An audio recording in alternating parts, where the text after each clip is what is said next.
Don't forget to like, subscribe and share the videos. The question that we are going to discuss now is, consider the following statements.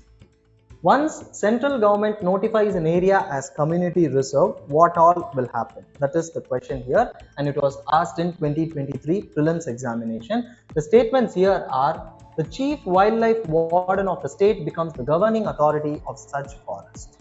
Okay, once central government notifies an area as community reserve, they are saying chief wildlife warden of the state becomes the governing authority of such forest. The second statement is, hunting is not allowed in such areas, and then people of such area are allowed to collect non-timber forest produce, and people of such area are allowed traditional agricultural practices. Okay, so the answer for this is 1. Yes, this statement is correct. That is because when central government notifies an area as community reserve, chief wildlife warden of the state will become the governing authority of that protected area. And obviously hunting is not allowed in such area because we are going for conservation of the forest. When we go for conservation of the forest, then hunting is strictly not allowed. And then people of such area are allowed to collect non-timber forest produce. Yes, non-timber forest produce can be collected, and people of such area are allowed traditional agricultural practices. This we need to know. Okay, is this statement correct? For that we need to understand what are all the different types of protected areas that are there in India and how are they classified, and what are all the differences and similarities between the protected areas that are there. Okay, so let us answer this question at the end. Now let us understand the discussion. See, again, this question is based on current affairs. It is based on an article from Down to Earth, that is, community reserves. Are they forest department's backdoor entry into Northeast India? This was the news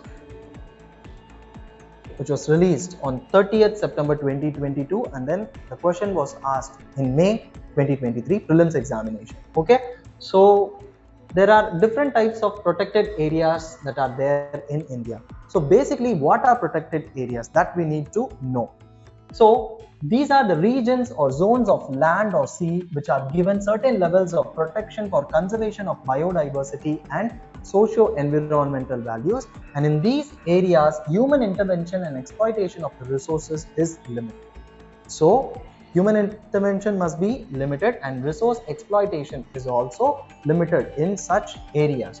And then the principal mechanism of conservation of biodiversity on earth, and it serves as the most important units of in situ biodiversity conservation. So when we talk about the protected areas that are there in India, like national parks, wildlife sanctuaries, biosphere reserves, all these are in situ biodiversity conservation. Okay, and then in India there are 4 major categories of protected areas, and these protected areas are constituted under the provisions of the Wildlife Protection Act of 1972. So our next leg of understanding would be, what are the 4 categories here? So the 4 categories is wildlife sanctuaries, national parks, community reserves and conservation reserves. These are the 4 categories which are coming under the Wildlife Protection Act of 1972. Here we'll be understanding the details of each of the protected area in upcoming slides.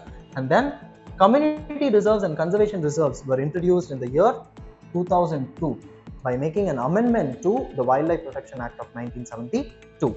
And then apart from these protected areas, that is wildlife sanctuary, national parks, community reserves and conservation reserves, there are other protected areas like biosphere reserves, tiger reserves, elephant reserves and marine protected areas, which we need to understand. Okay, now let us understand the details of these 4 categories of protected areas that are there.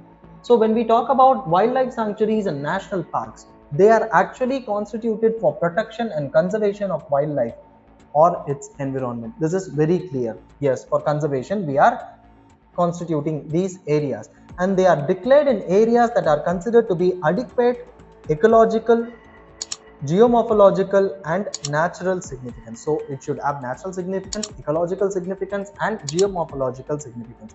Then only we can designate such areas or constitute such areas as wildlife sanctuaries or national parks. So here there is a slight difference between wildlife sanctuary and national park. What is it?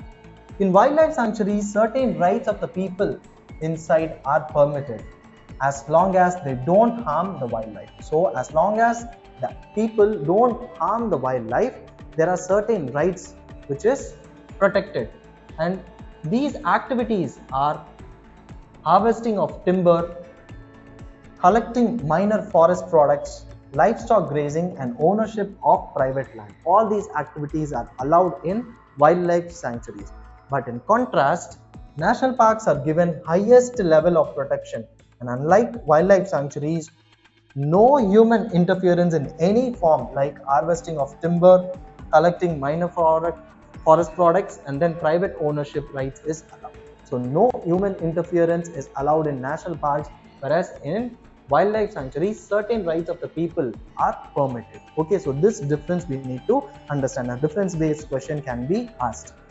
Moreover, we need to understand the details of conservation reserves and community reserves, because the question is about community reserve. So first, what is conservation reserve?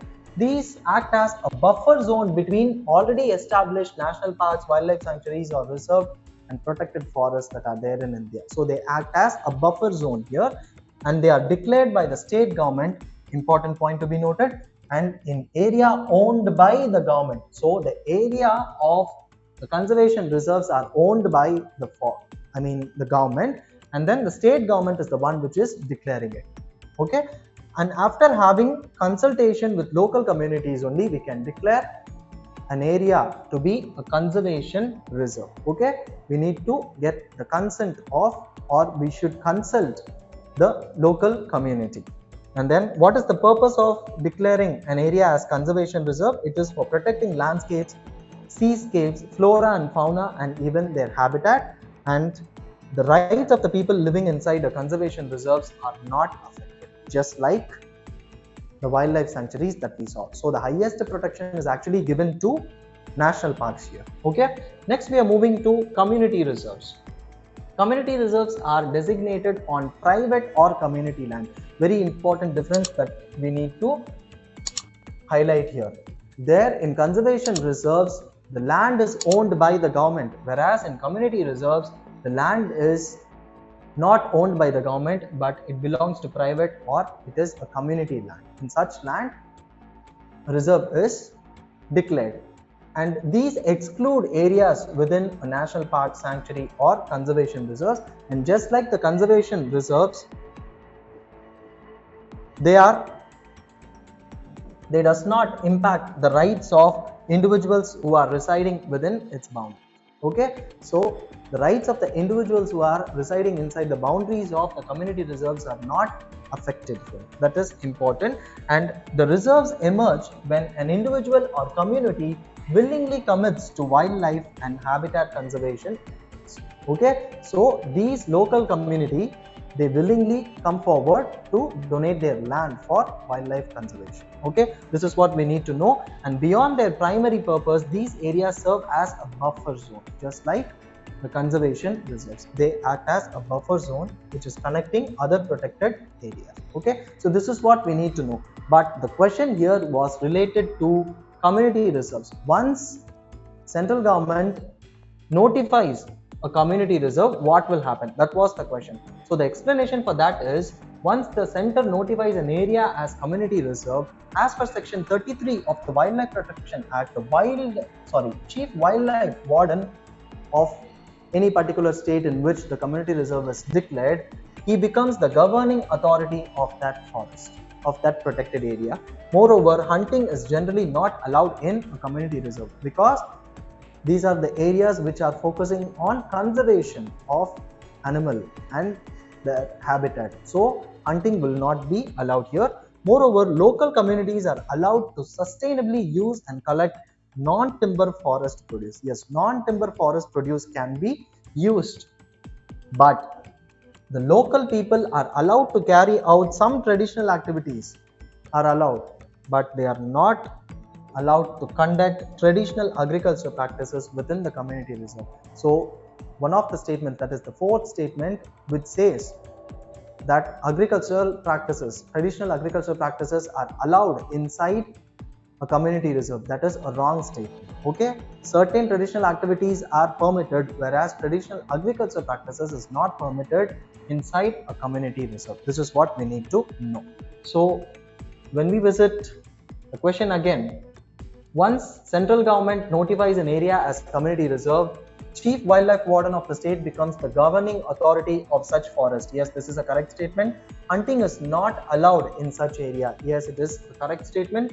People of such area are allowed to collect non-timber forest produce. Yes, non-timber forest produce can be collected, and then people of such forest are allowed traditional agricultural practices. No, they are not allowed to practice traditional agricultural works. So the answer for this is only 3. The fourth statement is wrong statement. So this is how the questions are asked. Okay. So whenever you study about a news article which is related to a particular thing, you must have to get into the details of it. Okay. So then only you can understand and answer certain questions like these.